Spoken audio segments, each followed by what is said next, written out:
योग माया को अपना करके शरद पूर्णिमा की रात्रि आ गई। शरद पूर्णिमा की रात्रि आ गई। भगवान ने शरद पूर्णिमा की रात्रि को अब बंसी का वादन किया है। बंसी बजा रहे हैं भगवान बैठे बैठे यमुना जी के तट पर। बड़ी सुंदर बंसी बजाई भगवान ने।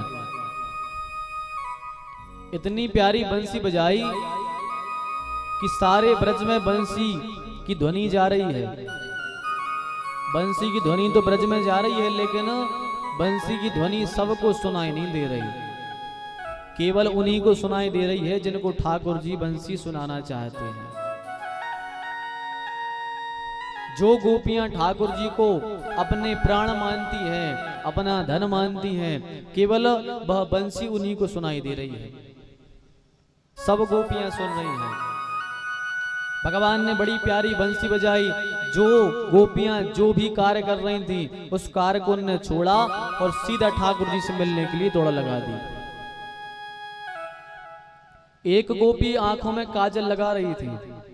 एक आंख में काजल लगा, इतने में बंसी सुनी और सीधा काजल नीचे छोड़ा, दौड़ लगा दी ठाकुर जी से मिलने। एक गोपी लाली लगा रही थी, तो लाली के स्थान पर आंखों का काजल लगा लिया और आंखों में लाली लगा ली, और जैसी भगवान की बंसी सुनी सीधी दौड़ लगा दी।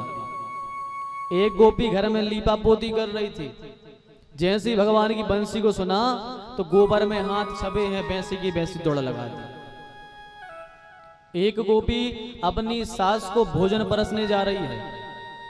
सास ने कहा, अरे बहू, गाय भैंस को चारा रखा और मुझे थाली लगा के भोजन दे दे। तो जैसे इसने बंसी को सुना तो उल्टा कर दिया। इसने उल्टा कर दिया, भैंस को भात और सास को घास।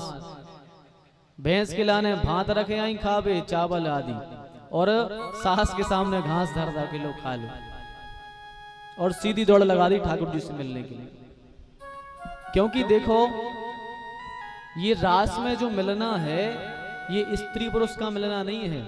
रास का अर्थ जो है लोगों ने गलत लगा लिया है, पर रास स्त्री पुरुष का मिलन थोड़ी है।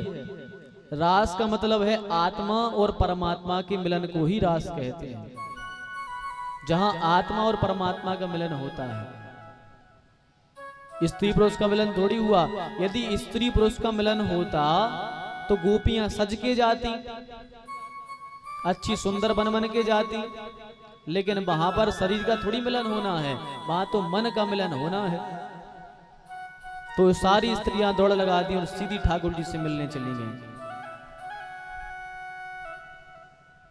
ठाकुर जी से जैसे मिलने गई, भगवान ने कहा, स्वागतम भो महाभाग प्रियम किम कर्माणि वहा ब्रस्या नामयम कश्चित ब्रूता गमन कारणम। भगवान ने पूछा, स्वागतम भो महाभाग, आइए आइए, आप लोग का स्वागत है, लेकिन कारण बताइए किस कारण से आप आई हो।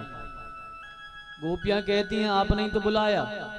अब जैसे हमें कोई फोन लगाए, बोले महाराज यहाँ आ जाओ, हम वहां पहुंच जाएं, और फिर वो हमसे कहे कि आप क्यों आए। फोन लगा के बुलाया तुमने और फिर हमसे कह रहे काहे को आए। तो गोपियां कह रही, सरकार आपने तो हमें बंसी में नाम लेकर के बुलवाया, हम आ गए, अब आप पूछ रहे क्यों आए हो। तो भगवान परीक्षा ले रहे हैं अपनी गोपियों की कि ये अपने परिवार को, संसार को छोड़ आई हैं कि नहीं। एक गोपी घर में थी, जैसी बंसी को सुना दौड़ लगाई। पति ने कहा, कहाँ जा रही, बोले कृष्ण से मिलने। उसने कहा कहीं नहीं जाना। उसने गोपी का हाथ पकड़ा, कमरे के अंदर ले गया, बाहर से कुंडी लगा दी, भाग गया, चला गया वहां से।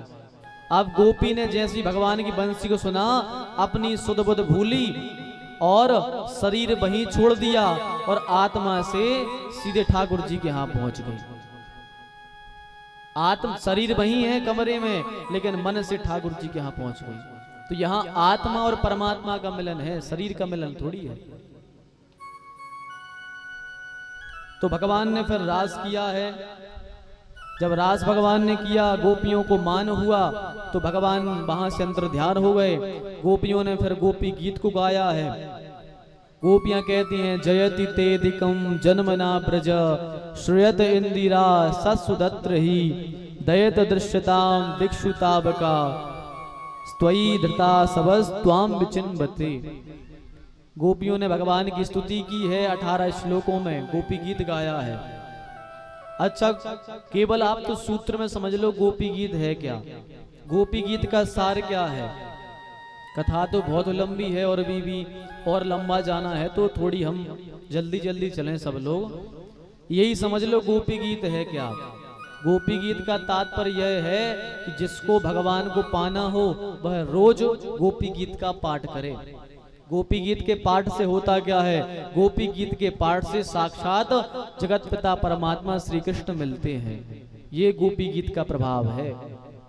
जो व्यक्ति रोज गोपी गीत का पाठ करता है उसके जीवन में निश्चित ही ठाकुर जी उसको दर्शन देने आते ही हैं। ये पक्की बात है, गोपी गीत में वो प्रभाव है। ठाकुर जी जैसे गोपी गीत हुआ, ठाकुर जी तत्काल प्रकट हो गए। फिर ठाकुर जी ने बढ़िया रास किया है गोपियों के साथ में।